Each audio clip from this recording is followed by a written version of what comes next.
कोविड-19 यानी China virus की ये दूसरी लहर की वजह से एक बार फिर लॉकडाउन और कर्फ्यू का दौर जैसे शुरू हो गया है। लेकिन ऐसा नहीं है कि ये सिर्फ निराशा की घड़ी है। वायरस अगर लाखों लोगों की जिंदगी पर भारी पड़ रहा है तो कोरोना से जुड़ी हर तरह की आफत से लड़ने के लिए और भी लोग मदद करने के लिए और लोगों की मदद करने के लिए एक पॉजिटिव फोर्स भी सामने खड़े होकर आ गया है। लोग जो हैं जहां पर हो सके, हमारे समाज में भारत की यही तो बात है कि जब मुश्किल वक्त आन पड़ती है तो लोग हाथ से हाथ मिलाकर, कंधे से कंधा मिलाकर जुट जाते हैं, लड़ने के लिए तैयार हो जाते हैं और हाथ बटाने में तैयार हो जाते हैं। साथ इस मुसीबत से, इस आपदा से लड़ने के लिए भी बहुत सारे लोग सामने आए हैं। दवाएं हो, खाना हो, ऑक्सीजन सिलेंडर हो, प्लाज्मा हो, यहां तक कि मुफ्त में अस्पताल तक पहुंचाने का इंतजाम, सब कुछ पूरी शिद्दत के साथ भी हो रहा है। कोरोना वायरस से पीड़ित मरीजों के साथ साथ उनके घर वाले भी दवा से लेकर खाने तक की सारी परेशानियों से लड़ रहे हैं। ऐसे में शहर शहर में पीड़ितों की मदद के लिए एक पॉजिटिव फोर्स जो अपने साथ उम्मीद लेकर आए हैं, आशा लेकर आए हैं और साहस, धैर्य साथ लेकर आए हैं। ऐसे लोग आपके आसपास मौजूद हैं। ऐसा नहीं है कि हम हाथ पर हाथ धरे खड़े हो जाएं और फिर माथे पर शिकन के साथ साथ एकदम सर पकड़कर बैठ जाएं और कहें कि हर तरह से हम हताश हैं, मजबूर हैं। ऐसा नहीं है।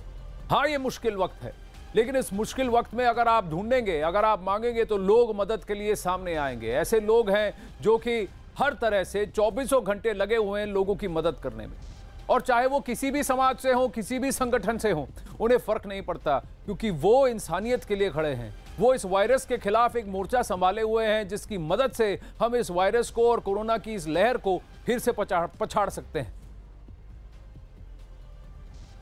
आज अखाड़ा के इस एडिशन में कुछ ऐसी ही बातों पर, ऐसी ही स्टोरीज, ऐसे ही लोगों से आपको कराएंगे रूबरू। अहमदाबाद में 2 मददगार ऐसे हैं जो कोरोना मरीजों के घर जाकर 2 वक्त का खाना पहुंचा रहे हैं, और वो भी मुफ्त। इस टीम के मुखिया, जो अहमदाबाद के जाने माने वो कहते हैं इस्कॉन संगठन के जो रथ हैं उसके मालिक हैं, अपने दोस्त को कोरोना पॉजिटिव होने के घर के सदस्यों के खाने की समस्या खड़ी हुई तो उन्होंने बाद में बाकी जरूरतमंदों के लिए भी खाने का इंतजाम करने का फैसला कर लिया।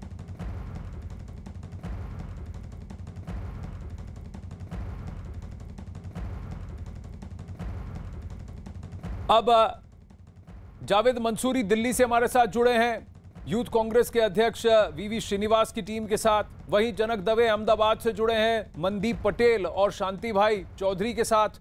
पारस धामा कोरोना पीड़ित बुजुर्गों से को मुफ्त खाना पहुंचाने वाले विक कटवानी के साथ जुड़ रहे हैं मुंबई से। तो अहमदाबाद, दिल्ली, मुंबई, हर कहीं से हम ऐसे लोगों से बात करेंगे, उनसे रूबरू होंगे और उनकी इंसानियत की दाग देंगे। और साथ ही आपसे भी आग्रह करेंगे कि अगर आप इनके आसपास कहीं हैं, अगर आप इनसे जुड़ सकते हैं तो इनकी मदद कीजिए। जनक, आपसे शुरू करते हैं। अहमदाबाद में एक ये मुहिम है, बहुत जरूरी है, आवश्यक है, लोगों को मुफ्त खाना पहुंचाने की मुहिम। बिल्कुल, देखिए आनंद, वो उन लोगों को खाना पहुंचा रहे हैं शांति भाई और उनकी टीम, जिनके ऐसे बुजुर्ग परिवार जिनके बेटे विदेशों में रहते हैं। वो खुद अगर हज़ारों लोगों को खाना खिलाना चाहे तो उनके पास इतना पैसा है, लेकिन आज समय की चोट देखिए, आज वो इस तरीके से मजबूर है कि उनके लिए खाना नसीब नहीं है। उनको खाना पहुंचाने के लिए कई सारथी वहां पर पहुंचे। हमारे साथ शांति भाई और उनकी टीम के लोग हैं। ये वही इस्कॉन घाटिया रथ का जो दफ्तर है जहां पर लोग यहाँ पर शाम को आकर मंडली जमाते हैं, खाना खाते हैं। आज इन्होंने अपने धंधे के साथ साथ लोगों को खाना पहुँचाने की कोशिश की। शांति भाई, कब से ये शुरू किया आपने और कैसा रिस्पॉन्स है? आज हमारा ये 6ठा दिन है, 5 दिन से लगातार हमारी सेवा चालू है। आज हमारा 6ठा दिन है और आज सुबह का खाना ऑलरेडी डिस्पैच हो चुका है। कैसे कैसे लोगों के फ़ोन आते हैं, कैसे मजबूरी होती है? सर, मजबूरी में जिनके परिवार में 4 लोग हैं, चारों कोरोना पॉजिटिव है, तो घर में खाना पकाने वाला कोई नहीं है, तो उनके लिए ये बहुत ख़राब समय है। तो ऐसे लोगों का बहुत ज़्यादा कॉल आते हैं और उनको हम, अगर घर में 4 मेंबर है तो हम 4 टिफ़िन एक साथ प्रोवाइड करवाते हैं। कैसे ये सोच बनी कि उन लोगों को तक खाना पहुँचाना है? सर, हम खुद भी कभी कोरोना पॉजिटिव रह चुके हैं, सभी ने फील किया है। हमारा ये सेवा कब से शुरू था, काफ़ी टाइम से, लेकिन वो फ्रेंड सर्कल में जिन जिन के घर पे तकलीफ़ है उनको हम घर से प्रोवाइड कर रहे थे, लेकिन डिमांड इतनी ज़्यादा लगी कि हम कुछ और सेवा कर सके, ऐसा सोचकर हमने शुरू किया। और काफ़ी अच्छा क्या ये लोग है, आ रहे हैं, लेकिन आगे आ एक रहे हैं चीज़ इनकी है मदद कि करने हम के लिए? पहुंच नहीं पाते, इतना राशन, ज़्यादा डिमांड तेल, सब कुछ जो खाने की सामग्री है वो क्या इनको? मदद करने के लिए आ रहे हैं? हाँ रहे। बिल्कुल बिल्कुल आनंद, मैं वही सवाल उनसे पहुंच, क्या लोग आपको मदद करने के लिए आ रहे हैं या केवल आपकी टीम? फिलहाल तो हमारी टीम है, अभी 2-4 दिन से कुछ लोगों ने हमको अप्रोच किया है, ठीक है, कि हम हेल्प करने के लिए तैयार है ऐसा, और अभी हम उनको हेल्प लेंगे। जिसके घर पे टिफिन पहुंचता है तो सबसे पहले तो वही बोलते हैं कि इसका क्या देना है। तो हमारा जो भी डिलीवरी बॉय होता है या भी जो भी वॉलेंटियर है हमारे, वो ऐसा बोलते हैं सर आप पहले सही हो जाओ, पहले आप सही हो जाओ, जब सही हो जाओ तब बाद में उसका सोचेंगे। अभी आप कितना खर्च आता है इतना आपने जब किया हो? सर खर्चा तो अभी दिन का वैसे माने तो 70 से 80 हज़ार रुपये का डेली खर्चा है, लेकिन मतलब सेवा मिल जाती है। लोग जो टिफ़िन लेते हैं वो भी सामने से हमको बोलते कि कुछ हमको भी डोनेट करना है, लेकिन अभी फ़िलहाल तो उनको ऐसा ही बोलते कि आप सही हो जाओ, फिर बाद में जो भी डोनेट करना है कर देना। अगर आप डोनेट करोगे तो इतना आपके डोनेशन से हम इसको ज़्यादा आगे चला पाएंगे। बहुत सही काम कर रहे हैं इस्कॉन गाठिया रथ के जो ये लोग हैं। आप सबको बहुत हमारा सलाम कि कोरोना से इस जंग में आप सामने जुड़ रहे हैं, और अहमदाबाद में और आसपास में जितने लोग आप अगर इनकी मदद कर सकते हैं, इनकी धनराशि के साथ, खाद्य सामग्री के साथ इनको पहुंचा सकते हैं, तो इस मुहिम में जुड़िए और लोगों की मदद कीजिए। आप वहीं ऑक्सीजन की कमी की खबरों के बीच कुछ लोग ऐसे भी हैं जिनके पास ऑक्सीजन सिलेंडर हैं, लेकिन वो अपने परिजन की जान नहीं बचा सके। ऐसे में ये परिवार अब जरूरतमंद लोगों को ऑक्सीजन सिलेंडर दान में दे रहे हैं। ऐसी खबरें दिल्ली से आ रही हैं। जावेद मंसूरी हमारे साथ जुड़े हैं। जावेद, आप यूथ कांग्रेस के वीवी श्रीनिवास के साथ खड़े हैं। यूथ कांग्रेस के साथ साथ यूथ कांग्रेस भी वहां दिल्ली में बहुत लोगों की मदद कर रही है, आगे आकर अपनी जगह पर जो कुछ बन पड़ता है वो कर रहे हैं। जावेद, जरा उनसे बात कीजिए, पता कीजिए क्या क्या कर रहे हैं वो। देखिए, कोरोना की इस दूसरी लहर में बड़ा चेहरा बनकर उभरे हैं श्रीनिवास, जो कि बड़े पैमाने पर मेडिकल सुविधाएं दे रहे हैं, हमारे साथ हैं। और देखिए, मैं अभी भी तस्वीरें आपको दिखाना चाहूंगा। अब आज से यहाँ पर फूड पैकेट बनाने का काम शुरू हुआ है। उससे पहले हम देख रहे हैं कि लगातार प्लाज्मा हो, दवाइयां हो, ऑक्सीजन हो, तमाम मदद कर रहे हैं। श्रीनिवास से समझते हैं कि आखिर किस तरह से इस पूरे काम को अंजाम दे रहे हैं। श्रीनिवास, किस तरह से आप अंजाम दे रहे हैं, कितने लोगों की मदद कर चुके हैं और कैसे ये आपको प्रेरणा मिल रही है काम करने की? देखिए, ये राहुल जी का आदेश है जी। राहुल गांधी जी जब नेशनल एग्जीक्यूटिव में आके बताए थे, उस आदेश पर हम लोग पूरा देश भर मदद कर रहा है। इस समय में राजनीति करना नहीं है, राजनीति छोड़ के लोगों को मदद करना दिल से। ये सारी अभी जो मरीज हॉस्पिटल में एडमिट है, उन लोग के लिए उनके साथ है, उनके लिए खाना नहीं मिल पा रहा है, तो उन लोगों के लिए खाना है। एक तरफ ये है, दूसरी तरफ जो मेडिकल असिस्टेंट्स है, जो भी है। रिसोर्सेज कैसे अरेंज करते हैं आप? पूरा यूथ कांग्रेस का एक कार्यकर्ता इस पे डोनेट कर रहा है, उसी से सारे चीज हो रहा है। एक कार्यकर्ता कांग्रेस पार्टी का, यूथ कांग्रेस का, सारे लोग मदद। जावेद, इनसे पूछे कितने फूड पैकेट्स बना रहे हैं हर रोज? इंजेक्शन, इस तरह की मदद मांग रहे हैं। कहाँ से लोगों को आप अरेंज करते हैं, कहाँ से बुलाते हैं? देखिए, इसमें अभी पहले जब तक मार्केट में मिलता था तब वो उसको इंजेक्शन का प्रोवाइड करते थे। अभी वो गवर्नमेंट ने ही कुछ जगह खोल दिया है। कोई पेशेंट है, उसका पेशेंट का आधार कार्ड और रिक्वेजेशन फॉर्म, कोविड सर्टिफिकेट और हॉस्पिटल का एडमिट कार्ड लेके जाके लाइन में लग के उसका टोकन मिलेगा, बाद में वो मिलता है। अभी जितना खतरनाक रूप कोरोना ने ले लिया है, किस किस चीज की ज्यादा मदद की गुहार लोग आपसे लगा रहे हैं? प्लाज्मा का, बेड का ज्यादा रिक्वेस्ट आ रहा है। तो सबसे ज्यादा वेंटिलेशन का। तो क्या इन्होंने प्लाज्मा डोनर्स की एक लिस्ट कुछ क्या इनका एक ग्रुप है? जावेद, इनसे पूछिए। ज्यादा लोगों को मदद कर सके तो सारे टीम जो कोरोना हमारा वॉरियर्स है पूरा। कोई प्लाज्मा का ग्रुप है आपका, डोनर की लिस्ट है, कैसे आप अरेंज करते हैं, ये हम समझना चाह रहे हैं। देखिए, प्लाज्मा हमने आइडेंटिफाई किया है पूरा देश भर, कितने लोगों को कोविड आके रिक्वायर हो चुका है। तो उन लोगों का जो डेटा लेके उन लोगों को कन्विंस करके उनको डोनेट करने के लिए कहते हैं। वो लोग भी कहीं ना कहीं डर है, प्लाज्मा देने से कुछ हो सकता है। ऐसे लोगों को डॉक्टर से हमने कोऑर्डिनेट करवा। आनंद, एक तस्वीर और दिखाना चाहूंगा। छत्तीसगढ़ से प्लाज्मा देने के लिए पहुंचे हैं मोहम्मद शाहिद हैं और संदीप बोरा। ये अभी हमारे सामने थोड़ी देर पहले आए थे, फ्लाइट से यहाँ पर आए हैं। IYC के राष्ट्रीय सेक्रेटरी हैं। आप छत्तीसगढ़ से सिर्फ प्लाज्मा देने के लिए आए हैं, आपको लगता है कि आप किसी के काम आ रहे हैं, ये अच्छा कदम? देखिए, अभी के हालात जो है वो अगर हमारा प्लाज्मा किसी की जान बचा सकता है तो मुझे लगता है इससे बड़ी बात हमारे लिए कुछ नहीं होती, और ये एक अपॉर्चुनिटी है हम लोगों के लिए कि आपको कहाँ जाना है अभी प्लाज्मा देने के लिए? मुझे मेदांता में जाना है। मेदांता जाना है। संदीप, आप कहाँ जाएंगे? आप भी छत्तीसगढ़ से अभी पहुंचे? हम भी मेदांता ही जाएंगे। अच्छा। हम दोनों मेदांता में जा करके अपना अपना प्लाज्मा डोनेट करेंगे आज। बहुत बढ़िया, बहुत बढ़िया पदाधिकारी हैं सिर्फ छत्तीसगढ़ से, इसलिए आए हैं कि वो प्लाज्मा दे सके। तो ये बड़े बहुत बढ़िया काम कर रहे हैं जावेद मंसूरी। जावेद, सबसे बड़ी बात यह है कि इस वक्त जहां जहां जो लोग जैसा जैसा काम कर सकें वो करने की जरूरत है, और अगर युवा संगठन पॉलिटिकल पार्टीज के अगर ऐसे आगे बढ़कर कर रहे हैं काम तो उनको सलाम, बहुत बढ़िया काम कर रहे हैं। ये जरूरत है इस वक्त सबको करने की। विक कटवानी के साथ पारस धामा है। विक, पारस बताइए, विक कटवानी क्या कर रहे हैं मुंबई में, खासकर जब ये कोरोना की लहर बहुत तेज फैली और मुंबई में ज्यादातर घर में कोई ना कोई कोरोना पीड़ित है?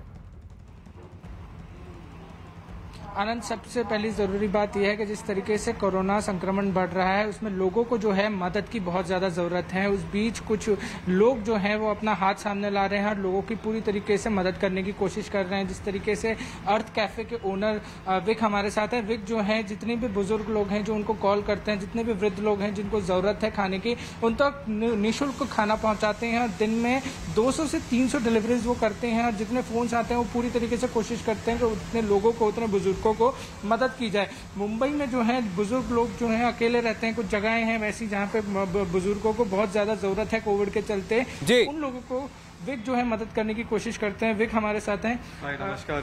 कितने लोगों को कितने फोन आते हैं, किस तरीके से ये पूरा जो मुहिम जो है आपने शुरू किया? कम से कम दिन में 300 से 400 फोन आते हैं। हम लोग का मील जो अभी तक है कम से कम 100-150 दिन में हम लोग मील्स निकालते हैं, पर क्लीन हाइजीनिक तरीके से good meals, substantial and nutritional meals earth cafe से निकलता है। कॉल्स जितना हम लोग कर सकते हैं हम लोग कर रहे हैं आज अभी तक। ये मुहिम किस तरीके से शुरू की आपने? जिस तरीके से कोविड जो फैल रहा है, जितनी तेजी से फैल रहा है, किस तरीके से ये मुहिम शुरू करने की आप में सूझा? आपने किस तरीके से ये मुहिम शुरू की, विक वो बताएं। तो एक जिस दिन लॉकडाउन अनाउंस हुआ था उस दिन हम लोग ने मैंने सोचा था कि किस लोगों को सबसे ज्यादा इफेक्ट हुआ है, कि कौन से लोग हैं कि वो लोग बाहर नहीं जा सकते, नहीं निकल सकते, ग्रोसरी स्टोर्स पे पाबंदी है, लॉकडाउन चालू है। वो थे सीनियर सिटीजन्स। बांद्रा में सीनियर सिटीजन्स बहुत है।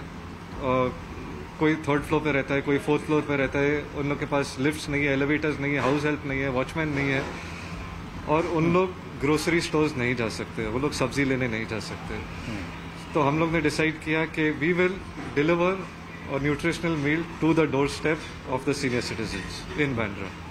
क्या रिएक्शन होता है जब उनको अपना खाना मिलता है, निःशुल्क खाना मिलता है? जिस तरीके से आप जाते हैं, क्या रिएक्शन होता है जब फोन आता है उनका? क्या रिएक्शन होता है जिस तरीके से? क्या ये निःशुल्क दे रहे हैं, क्या ये फ्री मील्स दे रहे हैं? तो फिर इनको फंडिंग कैसे कर रहे हैं, कैसे मैनेज कर रहे हैं, ये भी पूछिए। क्या ये सेवा ट्रू है, क्या ये रियल है, क्या ये जी मैं ये जानना चाहूंगा कि आप निःशुल्क दे रहे हैं तो इसकी पूरी अरेंजमेंट कहाँ से होती है, किस तरीके से आप पूरी चीजें मैनेज कर रहे हैं? क्योंकि 200-300 मील्स पूरे दिन में देना इट्स वेरी बिग थिंग, बहुत बड़ी बात होती है। किस तरीके से सारी चीजें मैनेज करते हैं उसके बारे में बताएं। तो हम लोग का स्टाफ स्ट्रेंथ अराउंड 15 जन है। तो मॉर्निंग का हम लोग का 2 शिफ्ट, पूरा दिन का 2 शिफ्ट होता है और 4 टीम्स बना रहता है इनका। तो मॉर्निंग से 7 o'clock से काम चालू होता है, उसमें से लंच चालू होता है, फिर लंच का पिकअप 11 o'clock होता है, 12 o'clock डिलीवरी चालू हो जाता है। Delivery time between 1 and 2 PM है। उसके बाद डिनर का तैयारी चालू होता है। डिनर का पिकअप टाइम अराउंड 5 o'clock है कि बिफोर 7 o'clock सीनियर सिटीजन को अपना मील मिल जाता है। फाइनेंशियली किस तरह की चीजें जो है मैनेज कर रहे हैं आप? कॉस्ट कैसे मैनेज कर रहे हैं? क्या लोग आगे अगर हेल्प कर रहे हैं उनकी?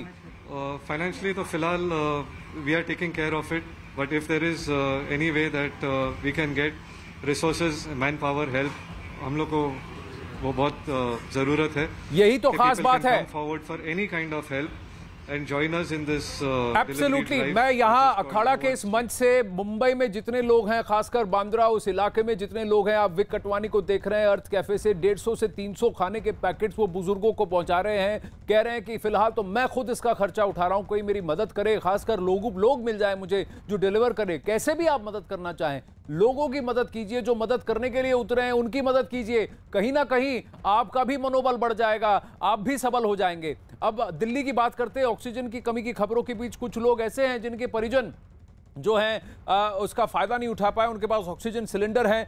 अब वो क्या कर रहे हैं, इन ऑक्सीजन सिलेंडर्स को जरूरतमंद लोगों के पास पहुंचा रहे हैं। प्रीति ये डिटेल्स लेकर आ रही। कोविड के बढ़ते केसों के कारण जहां पूरे देश में हाहाकार मचा हुआ है, वहीं पुरानी दिल्ली में कुछ परिवार ऐसे हैं जो लोगों की मदद करने के लिए सामने आ रहे हैं। इस समय हम खड़े हैं पुरानी दिल्ली में, जहां पर आप देख सकते हैं कि जहां ऑक्सीजन के लिए पूरे देश में हाहाकार मचा हुआ है, अस्पतालों में ऑक्सीजन नहीं है, वहां पर ये लोग ऐसे हैं जिन्होंने अपने परिवार के कुछ लोगों को, कुछ सदस्यों को कोविड के कारण तो खो दिया, लेकिन जो ऑक्सीजन जो उनके परिवारों की जान बचा सकता था वो अपने परिवारों के लिए लेकर आए थे, लेकिन उससे उनके परिवार वालों की जान तो नहीं बची, लेकिन ये चाहते हैं कि उन ऑक्सीजन सिलेंडर से अब दूसरे के घर का जो चिराग है वो सलामत रहे। आस पास जो डेथ्स हुई हैं पीछे गुज़िश्ता कई दिनों के अंदर, तो उन लोगों के घर वालों ने जो है वो ये डोनेट करे हैं कुछ सिलेंडर्स, जो कि बहुत लिमिटेड हैं, लेकिन ये है कि हाँ उससे जो छोटे सिलेंडर्स हैं उनकी रिफिल हो जा पा रही है और लोगों के बहुत काम आ रही है वो। ऐसे समय में जो देश है हिंदुस्तान एक साथ खड़ा है, चाहे वो हिंदू हो या मुसलमान हो, क्योंकि ऐसे समय में जो अपने देश का जो हिंदू मुसलमान है वो एकता की मिसाल कायम करता है, और इसका ये जीता जागता उदाहरण है कि इन लोगों ने अपनों को तो खो दिया, लेकिन दूसरे के घर का चिराग ना बुझे, इसके लिए ये लोग ऐसी ही मिसाल यहाँ पर कायम कर रहे हैं। कैमरा पर्सन अनिल के साथ प्रीति श्रीवास्तव, न्यूज़ 18 दिल्ली। इन सब जाबाजों को सलाम, आप सबके जज्बे को सलाम, आप सबकी मदद को सलाम। मैं आपसे कह रहा हूं कि यहां पर न्यूज़ 18 इंडिया पर मैं खुद सोशल मीडिया पे कई सारे ऐसे लोग हैं जिनको मैं ट्वीट करता हूं और उनको टैग करता हूं, और वो सब मदद के लिए उत्पन्न पड़ते हैं, चाहे वो इंडियन यूथ कांग्रेस के हों या फिर BYJM के हों, यानी युवा मोर्चा भारतीय जनता पार्टी के, या फिर आम आदमी पार्टी के दिलीप पांडे, शलभ, श्रीनिवास। ऐसे लोगों ने बहुत लोगों की मदद की है। हमारी टीम में से ही कई लोगों की मदद की है। रोहित चहल है, नेहा जोशी हैं, ऐसे हैं, चारू प्रज्ञा हैं, बहुत सारे ऐसे पॉलिटिकल लीडर्स हैं जिन्होंने दिल्ली में आसपास बिना सोचे समझे जब आपने उनसे मदद मांगी है उन्होंने मदद की है। डॉक्टर महेश शर्मा भी हैं कैलाश हॉस्पिटल के, जिन्होंने भी मदद की है, हमारे खुद के न्यूज़ 18 की टीम के। मैं ऐसे सब लोगों को सलाम करता हूं। किसी भी पार्टी, किसी भी धर्म, किसी भी सोशल ऑर्गेनाइजेशन का कोई लेना देना नहीं। यहां पर ये इंसानियत की बात है और ये लोग सामने बढ़ चढ़कर मदद कर रहे हैं। अगर आप कर सकते हैं तो आप भी कीजिए। अब वहीं देखिए, लॉकडाउन के दौर में देश की राजधानी में हजारों लोगों के सामने जो 2 वक्त की रोटी का संकट बढ़ा है, ऐसे में दिल्ली सिख गुरुद्वारा प्रबंधक कमेटी की ओर से लॉकडाउन में कोविड से पीड़ित परिवारों में उनके घर तक टिफिन में लंगर सेवा पहुंचाई जा रही है। जी हां, इसके अलावा जिन बस्तियों में लोगों के पास खाने की किल्लत है वो बंगला साहिब गुरुद्वारा में संपर्क करके अपने इलाके में लंगर हासिल कर सकते हैं। अब ये गुरुद्वारे भी निकल आए हैं, मंदिरों में, मस्जिदों में, हर जगह, दरगाह में, सब जगह से ये मुहिम छिड़ रही है। हर सोशल ऑर्गेनाइजेशन ये कर रहा है और यही करने की जरूरत है। जब हम मुश्किल वक्त में, जब ये समाज सख्त हो जाए, एकजुट हो जाए, तो फिर किसी भी आपदा का, किसी भी विपदा का हम सामना कर सकते हैं और हल अपने आप निकल के आएंगे। ये मैं आपसे कहना चाहता हूं। हमारी भी ये चिंता है कि कोई भूखा ना सोए, जिसके लिए इस मानवता की सेवा में निरंतर बंगला की सेवाएं जारी हैं। जो आप देख रहे हैं, ये गुरुद्वारा बंगला साहब का लंगर हॉल है और अब यहाँ पे टोटल ऑटोमेटिक मशीनों से ये खाना बनाया जाता है। ये जो भी लोग यहाँ पे सेवा में हैं, ये उन जरूरतमंद लोगों के लिए है।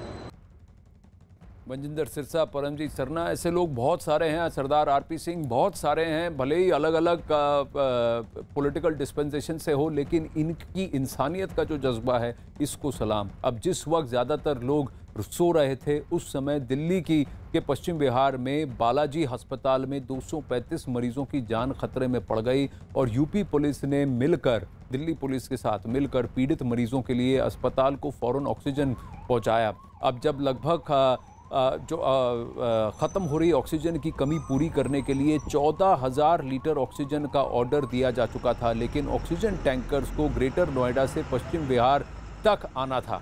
इसके अलावा 5,500 लीटर ऑक्सीजन टैंकर फरीदाबाद से भी आना था। ऐसे में नोएडा, फरीदाबाद और दिल्ली बॉर्डर पर ऑक्सीजन टैंकर के लिए पुलिस ने ग्रीन कॉरिडोर बनाया। और जाम में फंसे टैंकर को वक्त पर अस्पताल पहुंचाया। तो हमारे कोविड फ्रंटलाइन वॉरियर्स यानी कि पुलिस को भी बहुत बहुत धन्यवाद, सलाम। और ज़रूरत यह है कि इस वक्त हमारे दिल्ली आसपास के किधर भी किसी भी स्टेट के बॉर्डर पर एसेंशियल सर्विसेज को ना रोका जाए। जहां पर भी आप हो, अगर आप भी गाड़ी में चला रहे हो और आपके पीछे एम्बुलेंस दिखे या ऑक्सीजन का टैंकर दिखे या पुलिस का वैन दिखे तो उसे जाने दें, उसको रास्ता दें, क्योंकि आपकी इस एक छोटे से कर्म की वजह से किसी की जान बच सकती है। हमारी ऑक्सीजन लेवल थोड़ी सी क्रिटिकल लेवल पर पहुंच गई थी और गाड़ियां हमारी जो आने वाली थी वो ट्रैफिक जैम की वजह से अपने टाइम से ना पहुंच पाई। हमने तुरंत इनको खबर दी, इन्होंने अपनी टीम दौड़ाई, गाड़ियों को पता कराया और एक ग्रीन कॉरिडोर बनाया गाड़ियों के लिए और यहाँ पर पहुँचा दी। हमारी दोनों गाड़ियाँ इनकी मदद से हमारे टाइम पर पहुँची। ऑक्सीजन और प्लाज्मा सबसे ज्यादा जरूरत है इस वक्त कई सारे क्रिटिकल डिस्ट्रिक्ट्स में। अगर आप इन्हीं किसी डिस्ट्रिक्ट्स में हो, आप कोविड से पिछले 20-25 दिनों में या 40 दिनों के अंदर आप रिकवर हुए हो, तो उठें, सामने से पहल करें और अपना प्लाज्मा डोनेट करें। आपकी इस एक कर्म की वजह से लोगों की जान बच सकती है, बहुतों की जान बच सकती है। अखाड़ा में लेंगे एक छोटा सा ब्रेक, बने रहिए।